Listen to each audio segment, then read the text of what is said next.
नमस्कार दोस्तों, इस वक्त हम लोग मौजूद हैं प्याज। दोस्तों जैसे कि आप लोग देख सकते हैं कि यहाँ पे पूरी तरह से तैयारियाँ संपन्न कर दी गई हैं। जैसे कि महिलाओं के वस्त्र बदलने के लिए स्थान बनाए रखे जा चुके हैं और यहाँ पे पैरा भी लगा दिया जा चुका है कि ठंडी के समय पे अगर स्नान करे आदमी तो उसको ठंडी ना लगे और पूरी तरह से सूखा हो जाए वो।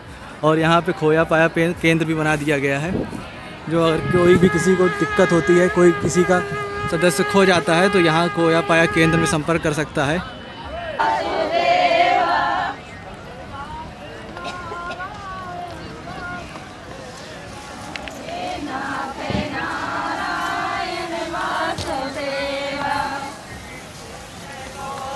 दोस्तों जैसे कि आप देख सकते हैं ये टेम्परेरी घाट बना दिया गया है यहाँ पे लोगों के स्नान करने के लिए, और आगे नाव भी खड़ी हैं जिससे आदमी जो चाहे संगम के आगे जाके केंद्र में वहाँ पे स्नान कर सकता है। ये घाट पूरे के पूरे संगम एरिया में पूरे बने हुए हैं जहाँ से लोगों को स्नान करने में बहुत सुविधाएं हों।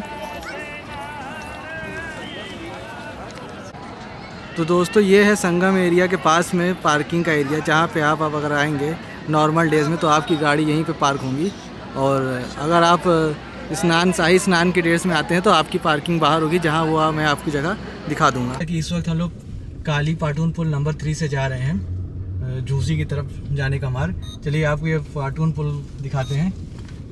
यहाँ से ये जाने का मार्ग है और उस साइड से आपके लिए आने का मार्ग है। देखते हैं ये लोग आप पाटून पुल को काफ़ी बेहतरीन तरीके से बनाया गया है। ये संगम से उस पार जाने के लिए झूसी मार्ग जाने के लिए बनाया गया है। चलिए उस पार जाके आपसे मुलाकात करते हैं। दोस्तों जैसे कि आप देख सकते हैं हम लोग इस पार आ चुके हैं और ये हम लोग काली मार्ग पे चल रहे हैं, और यहाँ पे काफ़ी ज़्यादा साधुओं के संतों के शिविर लगे हुए हैं, जैसे कि आप हमारे दाएं बाएं दोनों तरफ देख सकते हैं।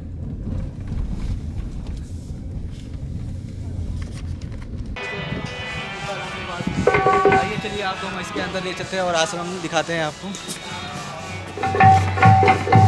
सीताराम सीताराम। और ये आश्रम है, यहाँ पे क्या कहते हैं सत्संग होता है, यहाँ पे भागवत कथा होगी, और ये इनके यहाँ पे 24 घंटे कीर्तन होता रहता है सीताराम का। रात को दिन को 24 घंटे दोनों यहाँ पे सत्संग होता रहता है, और यहाँ पे भंडारे का भी सिस्टम है। चलिए हम आपको भंडारा दिखाते हैं। दोस्तों यहाँ पे भंडारे का भी पूरी तरह से सिस्टम रखा गया है, 24 घंटे भंडारा भी मिलता है, जो कल से पूरी तरह से स्टार्ट हो जाएगा भंडारा। और यहाँ पे लोगों के रुकने का निवास का भी बहुत अच्छा से सुविधा दी गई है। चलिए हम आपको यहाँ पे कर रहे हैं कल्पवासी लोगों के निवास स्थान दिखाते हैं। दोस्तों चलिए इस वक्त हम आपको दिखाते हैं यहाँ पे कल्पवास कर रहे लोगों को कैसे वो अपना जीवन व्यतीत करते हैं। चलिए दोस्तों आपको टेंट दिखाते हैं यहाँ पे कैसे लोग अपना जीवन यापन करते हैं जब कल्पवास करते हैं।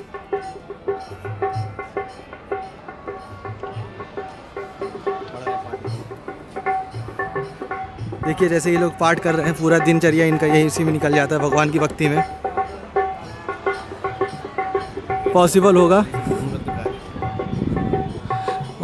तो हम लोग का इंटरव्यू भी लेंगे। दोस्तों तो चलिए हम आपको कुछ कल्पवासियों से उनकी दिनचर्या के बारे में पूछते हैं कि वो पूरे दिन क्या क्या करते हैं, और हम आपको उनकी पूरी डिटेल देते हैं। दादा हमें आप बता सकते हैं कि सुबह से शाम तक आप अपना कल्पवास कैसे यापन करते हैं? सुबह 4 बजे भोर में उठ करके हाँ नित्य क्रिया करके फिर गंगा स्नान करते हैं। हाँ गंगा स्नान करने के बाद यहाँ आते हैं और अपनी पूजा पाठ को शुरू करते हैं। फिर माला जाप होता है, फिर इसके बाद कुछ भजन करने के बाद भोजन का इंतजाम करते हैं। और सुना है इसमें सोने के लिए भी आपको ज़मीन में सोना पड़ता है, कुछ ऐसा है? हाँ ज़मीन पे सोना पड़ता है। अरे माँ की गोद में सोए हैं, इससे बढ़िया क्या हो सकता है। जमीन में सोना है, एक टाइम भोजन करना है। हाँ सुबह 3 बजे स्नान के लिए उठ जाते हैं, 4 बजे पहले स्नान करके फिर अपना रामायण पढ़ना, पूजा करना, हवन करना, दान पुण्य करना, दिन भर ही प्रक्रिया चलती है। एक टाइम भोजन होता है। और ये आपका कितने तारीख से शुरू हुआ, कब से कब तक चलेगा? ये हमारा शुरू हुआ है 5 तारीख से और ये चलेगा 7 फरवरी तक। 7 फरवरी तक चलेगा। पौष पूर्णिमा से माघी। दोस्तों चलिए आइए हम आपको एक और कल्पवासी से मुलाकात कराते हैं। पहले देखिए टेंट के अंदर कैसे इन्होंने अपना जीवन यापन करने के लिए सारा सामान रखा है। जैसे ये देखिए भगवान जी रखे हुए हैं, इन्होंने मूर्ति बना रखी है सारी।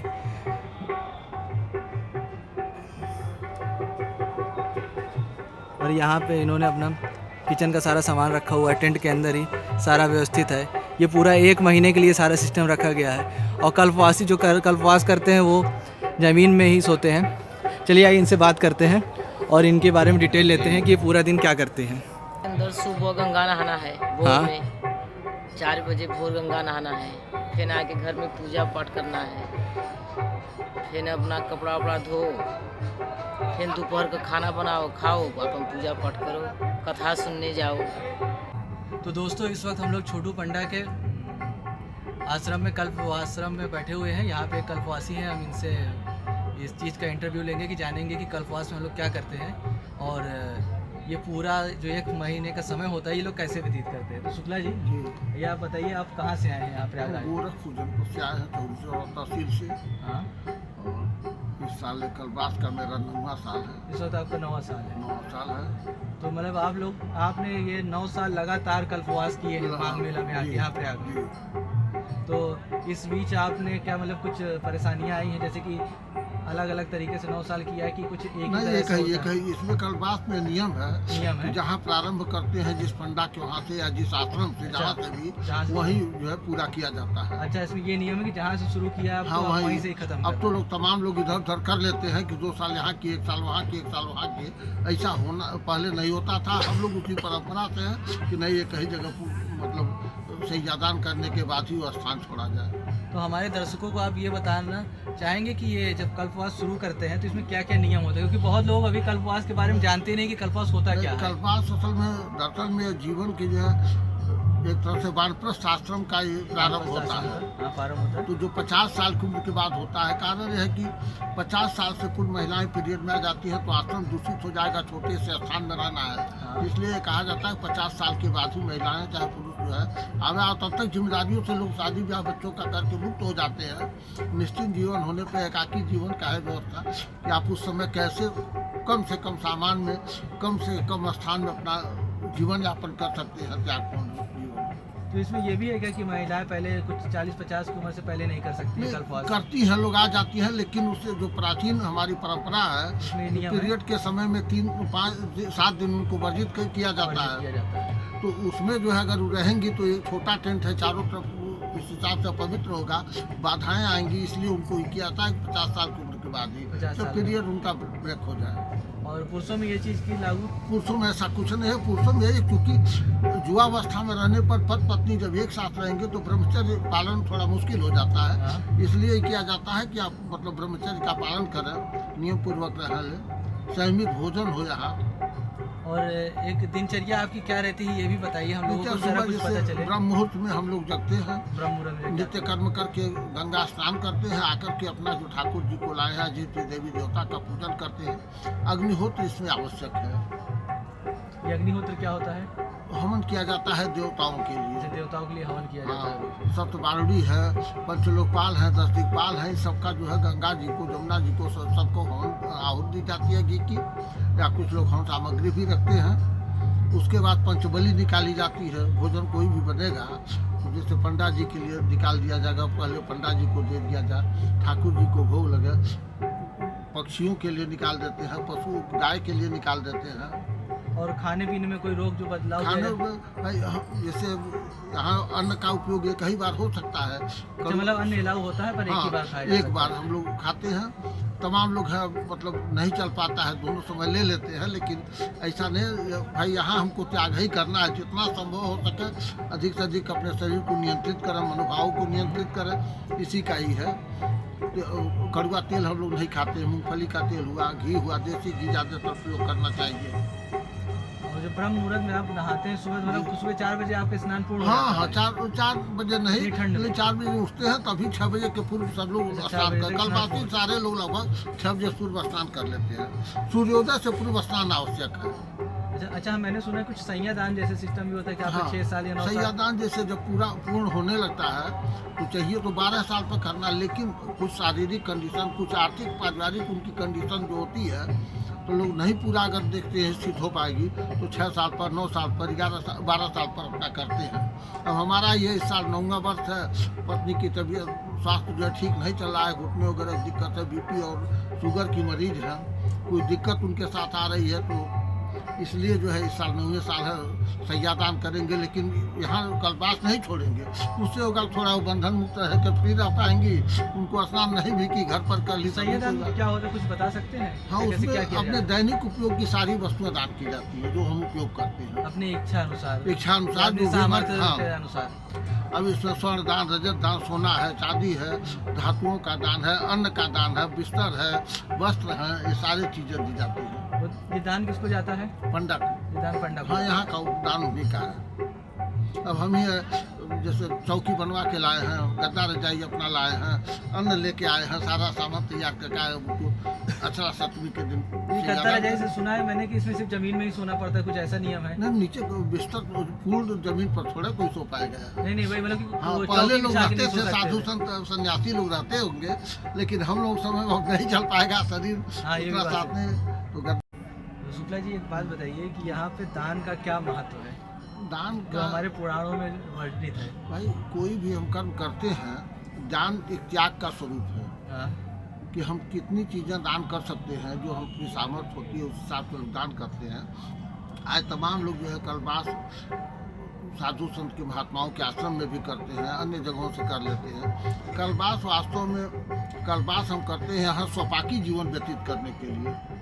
हम किसी आश्रम में करेंगे तो अलग उनके भंडारे में हमको भोजन करना पड़ेगा, उनके भंडारे का प्रसाद लेना पड़ेगा, तो कल्पास हमारा वहीं खंडित हो जाएगा, जो हमारी प्राचीन मान्यता है। उसके हिसाब से कल्पास हमारा वहीं खंडित हो जाएगा। हम वहीं कल्पास कर सकते हैं जहाँ स्वपाकी होकर के अपने बनावे अपने खाएं। कल्पास के एक नियम, प्रमुख नियम है कि कल्पास में भोजन, भले ही हमारे टेंट पे 10 लोग हमारे रिश्तेदार हमारे बच्चे आ जाएं, लेकिन भोजन हमारी पत्नियां हम बनाएंगे तभी हम लेंगे।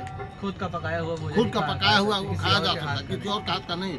यह बहुत प्रमुखता है, इसको लोग ध्यान देना चाहिए कि कल्पास में सबसे बड़ा नियम है कि अपना पकाया हुआ अपने ही भोजन करना है। भले ही हमारे बच्चे बहू सब लोग आ जाए, लेकिन उनका बनाया यहाँ नहीं खाता है। घर पर ठीक है, यहाँ नहीं हम खा सकते, यहाँ हमको अपना बनाना अपने खाना है। और इस प्रयाग की पावन भूमि में संगम के अंदर अगर किसी को मन किया कि कल्पवास करते हैं तो वो कैसे स्टार्ट कर सकते हैं? जैसे आपने कैसे स्टार्ट किया? सबसे कोई गाइड पहले करना? हाँ, गाइड कर दे। सबसे पहले इसके जो यहाँ के तीर्थ पुरोहित हैं, तीर्थ पुरोहित, हाँ, उनसे संपर्क करना चाहिए। उनके वहाँ व्यवस्था हो जाती है। कैसे पता चलेगा किस तीर्थ पुरोहित के यहाँ जाना है कि सारा व्यवस्था हो सबके जाएगी? हर जिलों के लोग, तमाम लोग चारों तरफ संपर्क है, वो जान जाते हैं आने पर कि किसके वहाँ अभी जाना आप चाहिए। यहाँ किसके जैसे हम यहाँ यहाँ हैं, अपने पंडा जी जो है, हमारे राम जी पंडा जी जो थे, उनके लड़के हैं छोटू बाबा, रजत बाबा, तो इनके वहाँ हम आए हुए हैं। क्योंकि हमारे रिश्तेदारियों से संबंधित लोग यहाँ कल्पास करते थे, हमारे जिले के लोग करते थे, उनके संपर्क से हम आए, हमने देखा इनका व्यवहार, इनका चीज़ें अच्छी हैं, तो हम यहाँ अपना रुक गए। तो अगर किसी को स्टार्ट करना तो उसको सब कुछ लेके आना होता है कि हाँ, मतलब अपना सब कि वो सामान पैसा लेके। दे के वो सारे सामान की व्यवस्था अवेलेबल हो जाएगी? यहाँ भी अवेलेबल हो जाती है, हाँ। लेकिन वो उनके लिए दिक्कत ज़्यादा खर्चीली हो जाती है। जो घर से हम व्यवस्था करके लेकर आ जाएंगे वह ज़्यादा ठीक रहती है, शुद्धता से आज मिलेगी। अगर मान लीजिए किसी के पास पैसे से सामर्थ्य, वो चाहे कि मतलब पैसा दे के सारा सामान मिल जाए, तो क्या वहाँ यहाँ पे मिल मिल जाएगा? यहाँ मिल जाएगा, लेकिन वो जाएगा। शुद्धता सामान में नहीं होगी जो घर से हम तैयार करके लाए। अच्छा, वो शुद्धता का खंडन हो जाएगा, इसलिए हाँ। आपको वो सामान लेके ही आना होगा। घर से लेके आते हैं, हम लोग जाते हैं। जो नहीं मिलता है हम लोग भी लेते हैं, लेकिन बहुत कोशिश यही करते हैं कम से कम दुकान के सामान को कम से कम दुकान सामान। दोस्तों आइए मुलाकात करते हैं एक और कल्पवासी से जो लगातार 11 साल से कल्पवास करते आ रहे हैं। सर जी, आपका नाम क्या है? विद्याधर तिवारी, और आप कहाँ से आए हैं? गुलालपुर 700 के पास। गुलालपुर 700 से आ रहे हैं। तो ये बताइए कि क्या कहते हैं आप, सैयादान के बारे में कुछ बताना चाहेंगे? हाँ, इस वर्ष हमारा भी सैयादान है। सैयादान 12 वर्ष तक कल्पवास करते हैं लोग। उसके बाद में जब इच्छा हो तो अपना मतलब और बढ़ा करते हैं, जिसकी हिम्मत रहती है। नहीं तो कल्पवास 12 वर्ष तक होता है। और 11वें वर्ष में सैयादान कुछ लोग 12वें वर्ष में भी करते हैं। कुछ लोग जैसे असमर्थता में 9वें में 7वें में भी कर देते हैं सैयादान। और सैयादान जिसकी जैसी सामर्थ्य हो उसके अनुसार वो करता है। गृहस्थी का जितना भी सामान है, सुई से लेकर के छोटे से छोटे सामान से लेकर बड़े से बड़ा सामान दिया जाता है। जैसे वस्त्र है, सैया है, बेड लीजिए या तख्त लीजिए अपने सामर्थ्य के अनुसार। रजाई, गद्दा, चद्दर, तकिया सब सेट, बर्तन का पूरा सेट लगता है। और कुल मिलाकर ये कह लिया जाए कि जो भी स्वर्ण जैसे स्त्रियों के लिए है, और मतलब पायल है, बिछिया है, हाँ, मंगलसूत्र है, और इसको क्या जंजीर है, हाँ, हार इत्यादि जो कुछ भी देना आप चाहें, नाक की कील है तो अपने सामर्थ्य के अनुसार दीजिए। और पुरुष के लिए भी आप जंजीर दीजिए, देना चाहें, अंगूठी देना चाहें, या जो स्वर्णाभूषण उनको भी देना चाहें दीजिए। और उसके अलावा भी जो लोग जिनकी सामर्थ्य है वो फ्रिज भी देते हैं, कूलर भी देते हैं, मतलब 2 पहिया गाड़ी देते हैं, कोई 4 पहिया देता है। अपने मतलब सामर्थ्य के अनुसार लोग करते हैं, जिसकी जैसी सामर्थ्य है उसके अनुसार वो सही दान करता है। तो सैयद दान में क्या दान किया जाता है ये तो हम लोग को आपने बता दिया। अच्छा ये बताइए इसको दान करने का क्या महत्व है? अब दान करने का महत्व ये है, हर इंसान जो है अपना अध्यात्म सुधारना चाहता है, हाँ? और कहा भी गया है, गरुड़ पुराण में भी श्लोक आया है, भागवत में भी हर जगह आया है कि यानि कानि च दानानि दत्तानि भुविमानवै यमलोका पथेतानि उपतिष्ठन्ति जाग्रतः। मनुष्य इस पृथ्वी पर जो कुछ भी दान इत्यादि करता है, मरने के बाद जो है मर्तलोक में उसको, मर्तलोक के मार्ग में उसको वो दान उपस्थित मिलता है। तो लोग अपने कल्याण के लिए देते हैं, अपने उद्धार के लिए सब करते हैं, पुण्य करते हैं, हाँ, और परोपकार इत्यादि करते हैं। जो कुछ भी देते हैं अपने कल्याण के लिए देते हैं। सभी सोचता है कि हम आवागमन से मुक्त हो जाएं, लेकिन आवागमन से मुक्त नहीं होगा तो कम से कम स्वर्ग की प्राप्ति तो होगी, आप धर्म कर्म करेंगे तो ये कर्मों का। और फिर ये दान आखिर करना किसको चाहिए इस प्रयाग की धरती में आकर? प्रयाग की धरती में तीर्थ पुरोहित को अधिकार है दान लेने का, उन्हीं को करना चाहिए। ये तीर्थ पुरोहित होते कौन है? पंडा जो होते हैं। जो पंडा हैं इन्हें तीर्थ पुरोहित बोला जाता है। ठीक है। तो ये मतलब इस तीर्थ का दान लेने के अधिकारी यही हैं। यही है, इन्हीं को देने का महत्व भी है। ठीक है, ये दान किसी और को नहीं जाता? नहीं। ठीक है